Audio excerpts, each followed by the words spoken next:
Hello students, आज की class में हम बात करेंगे आउटपुट फंक्शन की। पाइथन में आउटपुट फंक्शन क्या होता है, यानी कि पाइथन में हम प्रिंट स्टेटमेंट यानी कि कोई भी आउटपुट हम अपने स्टैंडर्ड आउटपुट डिवाइस पर कैसे प्रिंट करेंगे। The print function prints the specified message to the screen और अदर स्टैंडर्ड आउटपुट डिवाइस। यहाँ पर एक प्रिंट फंक्शन है अपना, जो किसी भी प्रकार के मैटर को, मैसेज को कंप्यूटर के स्क्रीन या स्टैंडर्ड डिवाइस जो भी हम चूज किए होंगे उस पर प्रिंट करने का काम करेगा। The message can be a string और any object. The object will be converted into a string before written to the screen.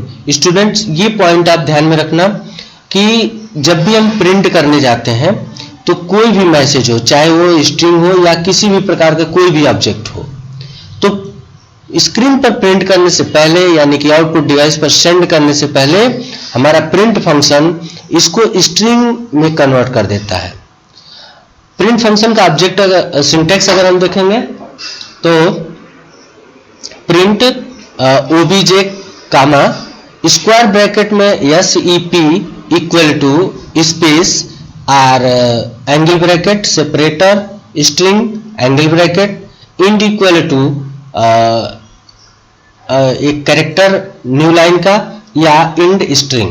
Students, यहाँ पर देखिए जो यहाँ पर एंगल ब्रैकेट में दिया हुआ है यह कंपल्सरी फील्ड है, यानी कि आपको कोई ना कोई सेपरेटर स्ट्रिंग देना होगा यदि हम SEP फंक्शन का प्रयोग कर रहे हैं।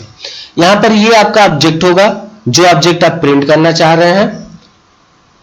दूसरा, यहाँ पर स्क्वायर ब्रैकेट में दिया हुआ है और यह SEP इक्वल टू सेपरेटर, यानी कि किसी भी दो ऑब्जेक्ट के बीच में सेपरेटर क्या होगा वह हम यहाँ पे डिसाइड कर सकते हैं। अगर आप कुछ नहीं देते हैं तो वह बाय डिफॉल्ट एक स्पेस होता है, अदरवाइज यदि आप कुछ डिफाइन करते हैं तो वह सेपरेटर स्ट्रिंग उस बीच में आएगा जो आप डिफाइन कर रहे हैं। दूसरा फंक्शन है end. End equal to means कि जब आप का प्रिंट फंक्शन वर्क करेगा तो इंड कहां से होगा, तो अगर आप कुछ नहीं देते हैं तो वह न्यू लाइन होता है बाय डिफॉल्ट। अगर आप कोई स्ट्रिंग लास्ट में प्रिंट करना चाहते हैं तो उस स्ट्रिंग को भी दे सकते हैं। अब यह एग्जांपल में आप देखेंगे तो पहले स्ट्रिंग प्रिंट स्टेटमेंट में 1 2 3 4, तो ये क्रमशः यहाँ पर आउटपुट नीचे देख सकते हैं आप 1 2 3 4 इस प्रकार से आउटपुट आ जाएगा। यहाँ पर आपने सेपरेट किया है कामा से, कामा 1 2 3 4। अब स्टूडेंट्स यहाँ ध्यान दीजिएगा 1 2 3 4 क्रमशः ये ऑब्जेक्ट है और हमने स्क्वायर ब्रैकेट में दिए हुए इस सभी पैरामीटर को इग्नोर कर दिया है। यहाँ पर ये पैरामीटर हमने यूज नहीं किया है, यहाँ से लेके यहाँ तक कोई भी पैरामीटर, यानी कि दो फंक्शन हमारे पास है SEP और इंड, इन दोनों का प्रयोग हमने नहीं किया।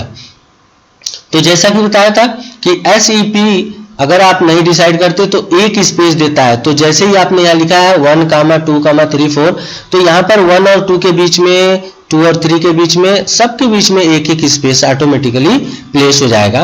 और जैसे ही प्रिंट का इंड स्टेटमेंट आता है तो अपने आप लाइन चेंज हो जाएगी। इसी प्रकार दूसरे स्टेटमेंट में देखिए 3.14 इंटू R इंटू R, यहाँ पर एक ही एक्सप्रेशन है, इस प्रकार से हम प्रिंट से कोई एक्सप्रेशन भी प्रिंट कर सकते हैं।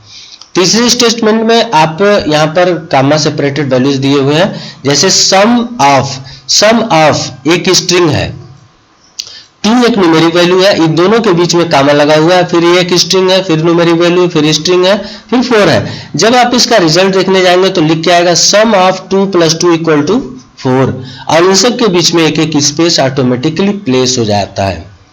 तीसरे स्टेटमेंट देखिए, हमने 1 2 3 4 के साथ SEP यानी सेपरेटर यूज किया हुआ है और उस सेपरेटर के पैरामीटर में हमने एक वैल्यू दिया है स्टैटिक्स यानी कि स्टार मार्क्स का, और यह स्टार मार्क्स इन सबके बीच में प्लेस होगा at the place of A space. अब यहाँ पर आउटपुट में आप देखेंगे तो 1 *2 *3 *4 इस तरह से प्रिंट होता है।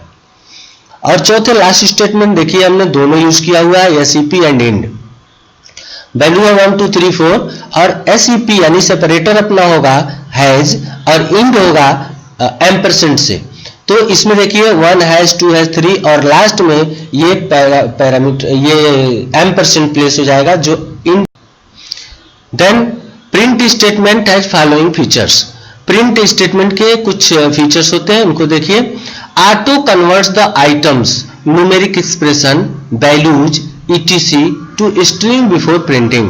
ध्यान देने वाली बात है स्टूडेंट, ध्यान रखेंगे कि जब भी हम कोई वैल्यू प्रिंट करने जाते हैं तो हमारा प्रिंट फंक्शन ऑटोमेटिकली किसी भी आइटम को न्यूमेरिक वैल्यू हो या स्ट्रिंग हो, सबको स्ट्रिंग में कन्वर्ट करने के पश्चात ही वो प्रिंट के लिए भेजता है। दूसरा है default value of SEP argument is space. अगर हम SEP का SAP फंक्शन का प्रयोग नहीं करते हैं तो ऑटोमेटिक उसका डिफॉल्ट वैल्यू स्पेस होता है। And default value of end argument is new line, यानी कि आप जब इंड कीवर्ड का यूज नहीं करते हैं तो ऑटोमेटिकली हमारे प्रत्येक प्रिंट स्टेटमेंट के बाद लाइन चेंज हो जाती है। अदरवाइज वहां पर अगर हम कोई भी स्ट्रिंग वैल्यू डिफाइन करते हैं तो वह उस वैल्यू से सेपरेट इंड होता है। Then thank you.